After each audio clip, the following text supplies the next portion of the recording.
Saudara-saudari, hari Minggu ini kita pertama kali mengalihkan sidang pemecahan roti dari di balai sidang ke rumah.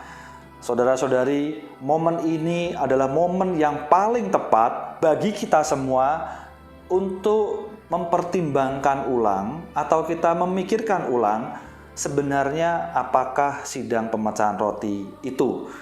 Saudara-saudari, oleh karena itu saya akan membacakan di dalam surat 1 Korintus pasal 11 ayat 23 sampai 26 agar kita bersama-sama boleh memahami sebenarnya apa itu pemecahan roti. Saya bacakan di dalam 1 Korintus pasal 11 ayat 23 sampai 26. Ayat 23, sebab apa yang telah kuteruskan kepadamu telah aku terima dari Tuhan, yaitu bahwa Tuhan Yesus pada malam waktu ia diserahkan mengambil roti, dan sesudah itu ia mengucap syukur atasnya. Ia memecah-mecahkannya dan berkata, inilah tubuhku yang diserahkan bagi kamu. Perbuatlah ini menjadi peringatan akan aku. Demikian juga ia mengambil cawan sesudah makan, lalu berkata, cawan ini adalah perjanjian baru yang dimeteraikan dengan darahku. Perbuatlah ini setiap kali kamu meminumnya menjadi peringatan akan aku. Sebab setiap kali kamu makan roti ini dan minum cawan ini, kamu memberitakan kematian Tuhan sampai ia datang. Saudara-saudari, hari ini kita perlu nampak bahwa sebenarnya pemecahan roti adalah suatu sidang yang ditetapkan oleh Tuhan. Oleh karena itu, setiap kali kita mengikuti pemecahan roti, khususnya minggu ini di rumah kita sendiri, saudara, kita perlu mempertimbangkan ulang sebenarnya apa yang sedang kita kerjakan. Maka saudara-saudari, yang kita kerjakan sepenuhnya sesuai dengan Alkitab. Kita mengerjakannya secara alkitabiah, dan kita mengerjakan meja Tuhan. Pemecahan roti ini, saudara-saudari, adalah dimulai pada hari pertama pada minggu itu.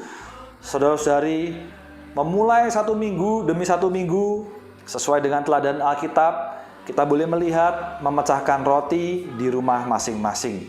Nah, saudara-saudari, sebenarnya pemecahan roti itu ada dua hal. Yang pertama, saudara-saudari, kita melihat bahwa pemecahan roti adalah membawa kita berbagian di dalam meja Tuhan. Saudara-saudari, meja Tuhan ada tubuh dan darah Tuhan. Oleh karena itu, kita bersyukur bahwa hari ini Anda dan saya, kita dilayakkan untuk berbagian dalam meja Tuhan.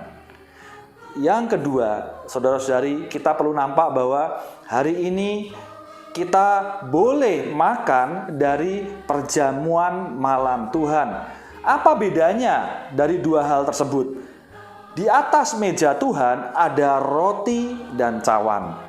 Roti dan cawan ini adalah bagi kita, karena roti yang melambangkan tubuhnya dan cawan yang melambangkan darahnya, di mana tubuh dan darah terpisah, maka di situ melambangkan ada kematian. Saudara-saudari, kematian ini tidak lain adalah bagi kita. Sedangkan hal yang kedua adalah perjamuan malam Tuhan, tidak lain dan tidak bukan adalah memperingati diri Tuhan sendiri. Saudara-saudari, kita perlu memahami bahwa sebenarnya sidang pemecahan roti itu bukan memperingati kematian Tuhan. Saya katakan sekali lagi bahwa sidang pemecahan roti atau meja Tuhan, sidang meja Tuhan, saudara-saudari, adalah bukan memperingati kematian Tuhan. Yang kita peringati ini adalah diri Tuhan sendiri. Oleh karena itu, saudara-saudari, kita perlu bersyukur bahwa hari ini apa yang kita syukurkan, apa yang kita peringati, saudara-saudari, semua pujian, semua kesaksian, semua doa, saudara-saudari, fokus kita adalah diri Tuhan Yesus itu sendiri. Oleh karena itu, kita perlu sadar bahwa semua hal perlu disingkirkan. Saat melaksanakan sidang pemecahan roti, fokus kita adalah diri Tuhan Yesus. Karena Dia yang telah mati bagi Anda dan saya, sehingga kita boleh berbagian pada meja Tuhan. Dan hari ini kita bersyukur bahwa melalui perjamuan malam Tuhan, kita menikmati dirinya sendiri sebagai kenikmatan kita. Oleh karena itu saudara-saudari, bagaimana Dia bisa menjadi kenikmatan kita, kita perlu melihat. Yang pertama adalah roti. Ketika kita memecahkan roti, kita perlu nampak bahwa roti ini adalah tubuh Tuhan. Ketika kita memecahkan roti, artinya kita ada bagian di dalam persekutuan dengan tubuh Kristus. Meskipun hari ini atau hari Minggu ke depan Anda memecahkan roti di rumah, Anda perlu sadar, saudara-saudari, bahwa Anda memecahkan roti itu bukan suatu hal yang terpisah, tetapi ini adalah kesatuan dalam tubuh Kristus. Di dalam roti ini kita mempersaksikan satu tubuh yang esa.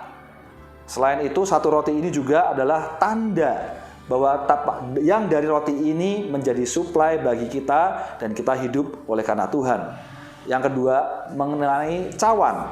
Saudara-saudari, mengenai cawan yang adalah darah Tuhan adalah darah yang dimeteraikan untuk perjanjian yang baru. Saudara-saudari, ketika kita meminum cawan ini, kita nampak bahwa cawan ini tidak lain adalah membawa kita berbagian pada perjanjian yang baru. Pada perjanjian ini kita menerima berkat Allah, kita menerima penebusan dari perjanjian baru.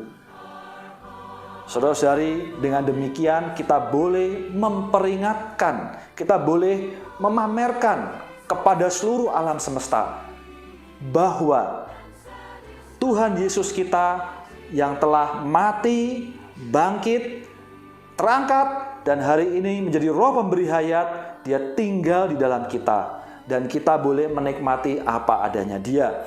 Saudara-saudari, karena itu kita boleh mengingat perkara ini sampai Tuhan datang kembali. Yang terakhir saudara-saudari, poin yang cukup utama adalah kita perlu menyembah Bapa. Di dalam penyembahan kepada Bapa, kita bersyukur bahwa Bapa kita adalah Bapa yang setia. Dia Bapa yang tidak pernah mengingkari kehendak hatinya. Apa yang ada di dalam hasrat hatinya bagi Anda dan saya. Oleh karena itu, biarlah pujian kita kepada Bapa boleh membumbung tinggi. Tanpa Bapa tidak ada penebusan putra.